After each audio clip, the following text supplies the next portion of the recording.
Keyin u bilan o'tkazgan kunlar qisqa bo'ladi. Gap egasini topadi.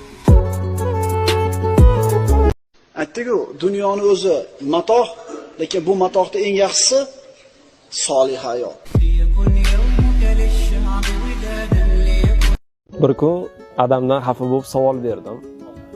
Banda eng oxirgi chiqqan telefon. Har kun alishtirib kiyishimga yetadigan kiyimim bor. O'g'il bolasan, yoningda har doim pul yursin deb cho'nchimga pul solib qo'yasiz. Tengda yangi mashina. Lekin sizni o'zingizga qachon oxirgi marta kiyim olganingizni, mashinangizni qachon bir oxirgi marta alishtirganingizni yoki yiliga bir marta bo'lsa ham sanatoriyaga borib dam olib kelganingizni eslolmayman deganimda nima deb javob berganlarini bilasizmi? Sanam ada bo'lsang tushunasan.